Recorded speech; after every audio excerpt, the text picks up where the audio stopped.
आखिर ऐसा क्या हो गया ब्रिटेन में और इतनी अफरा तफरी क्यों मच गई है कि ऋषि सुनक को, जो ब्रिटेन के पीएम हैं, उन्हें सेना बुलानी पड़ गई है।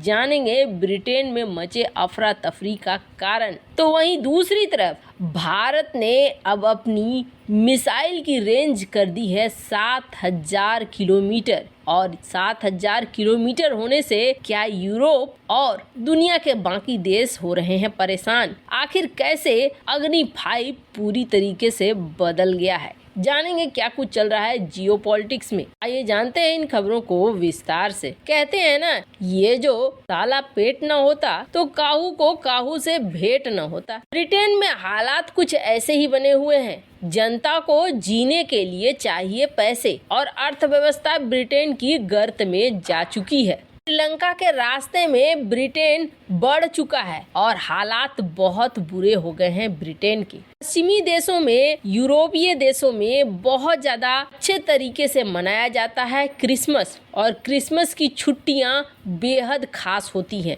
ऐसे मौकों पर ये देश अपनी जनता को जहां कई तरह की सहूलियत देते हैं, तो जनता भी बहुत ही अच्छे तरीके से मनाती है। लेकिन ब्रिटेन में इस वक्त क्या चल रहा है? ब्रिटेन में इस वक्त चल रहा है हड़ताल, और बहुत बड़ी संख्या में हड़ताल कर दिया गया है। और वो भी किस किस ने हड़ताल किया है? इस हड़ताल में रेलवे कर्मी, स्वास्थ्य कर्मी, सीमा सुरक्षा स्टाफ, इतने महत्वपूर्ण डिपार्टमेंट के लोग हैं। ये कह रहे हैं हम काम नहीं करेंगे। आखिर हुआ क्या है? तो आपको बता दें, इनके यूनियन ये कह रहे हैं कि वेतन बढ़ाओ और काम की दशाएं अच्छी करो, यानी जो स्टैंडर्ड है उसको ठीक करो। खास तौर पर क्रिसमस के मौके पर ट्रांसपोर्ट हड़ताल से लाखों लोग अब पीड़ित हो गए हैं। तरीके से पूरा का पूरा यूनियन ब्रिटेन सरकार को ब्लैकमेल कर रहा है, खास ऐसे ही मौके पर। सबसे बड़ी बात यह है कि ये जो मांग कर रहे हैं, उस मांग को पूरा करने के स्थिति में ब्रिटेन की सरकार इस वक्त है ही नहीं। और अब तो ब्रिटेन की विपक्षी पार्टी भी कह रही है कि हाँ, हम यूनियन की मांग को पूरी नहीं कर सकते हैं। कोशिश कर रहे हैं कि क्रिसमस पर लोगों को वो सारी चीजें मिले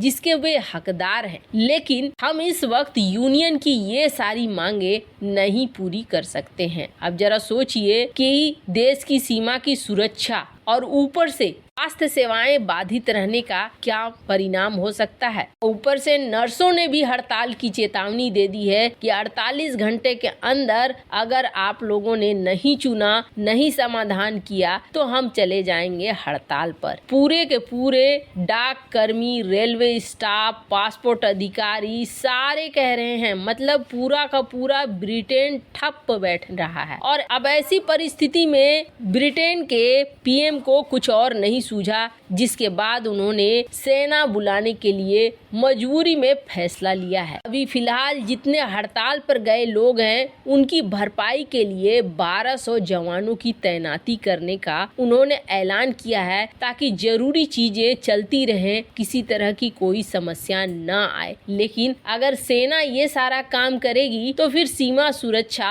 और बाकी चीजें कौन करेगा? वो भी ऐसे समय में जब चाइना लगातार आक्रामक बना हुआ है। मतलब आप समझ लीजिए कि पूरा का पूरा ब्रिटेन ठप भी हो रहा है और तबाह भी हो रहा है। स्थिति ऐसे जगह पर पहुंच चुकी है। इस सुनक को आखिरकार 1200 जवानों को तैनात करना पड़ रहा है। हालांकि बहुत जल्दी कोई अर्थव्यवस्था में सुधार आएगा ब्रिटेन का, ये देखने को तो नहीं मिल रहा है। ऋषि सुनक जब सत्ता पे चढ़े थे, तब भी इन्होंने कहा था कि कोई जादुई छड़ी नहीं है, थोड़ा वक्त लगेगा और हमें सहना होगा, सहकर इन चीजों को सफल करना होगा। पर ऐसा लगता नहीं है कि ब्रिटेन की जनता सहने के मूड में है, बल्कि ब्रिटेन की जनता जो ऐशो आराम की जिंदगी पहले से जी चुकी है, उस जोन से ये बाहर ही नहीं आना चाहते हैं। खैर, बहुत ज्यादा छूट लोगों को इस हद तक पहुंचा देती है कि वो उन सुविधाओं के आदी हो जाते हैं और उन सुविधाओं से बाहर नहीं निकल सकते हैं।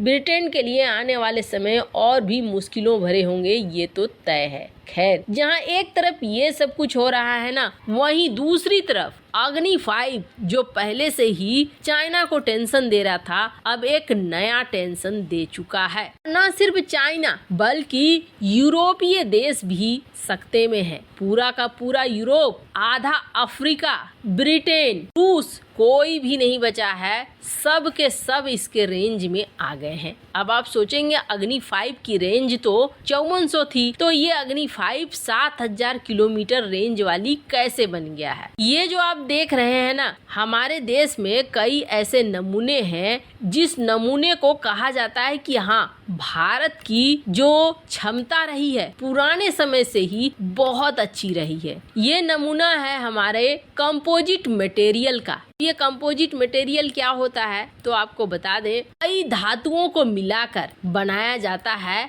खास धातु। अब जैसे कि आप देखते हैं कुतुब मीनार कॉम्प्लेक्स में ये मीनार खड़ा है, ये जो पिलर है ये लोहे का बना हुआ है और ऐसा जो 1700-1800 साल हो गए हैं लेकिन इसमें कोई खरोच नहीं आई हुई है। चंद्रगुप्त II द्वारा बनाया गया था ये, इसमें खुदाई में साफ साफ लिखा हुआ है, लेकिन ये अभी भी उसी तरीके से पिलर खड़ा है। इस तरह के कई एग्जाम्पल मिलेंगे। हम प्राचीन काल से मिश्र धातुओं को बनाने में एक्सपर्ट रहे हैं और यहाँ हमारी वही क्षमता काम आई है। दरअसल होता क्या है कि जितना ज्यादा कोई मिसाइल हल्का होगा वो उतनी ही ज्यादा दूरी को तय कर पाएगा, ये बात तो तय है। अब इन मिसाइलों की खासियत ये होती है कि एक तो ये काफी तेज रफ्तार से भागते हैं और दूसरा काफी गर्मी उत्पन्न होता है। यानी एक ऐसा मिश्र धातु होना चाहिए जिस मिश्र धातु में ये क्षमता हो कि इतनी ज्यादा गति को ये सह सके और इतनी ज्यादा गर्मी को भी ये सह सके, तब तक जब तक कि वॉरहेड जाकर गिर नहीं जाता है। चाइना ने तहलका तब मचा दिया था जब चाइना ने ये अनाउंस किया था कि हमने अपने हाइपरसोनिक मिसाइलों के लिए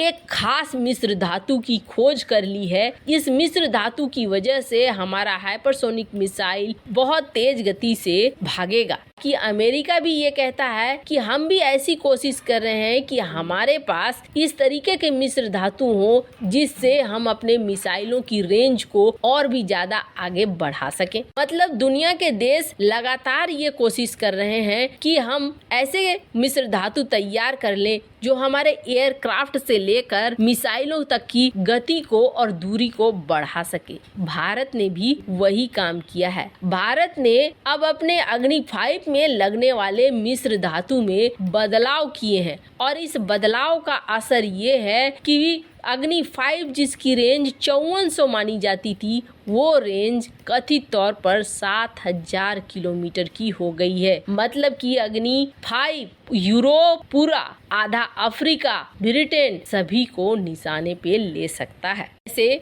अपनी क्षमता बनाकर रखना चाहिए, यूज हो या न हो। वैसे इन सब मामले में आपकी क्या राय है, कमेंट कर जरूर बताएं।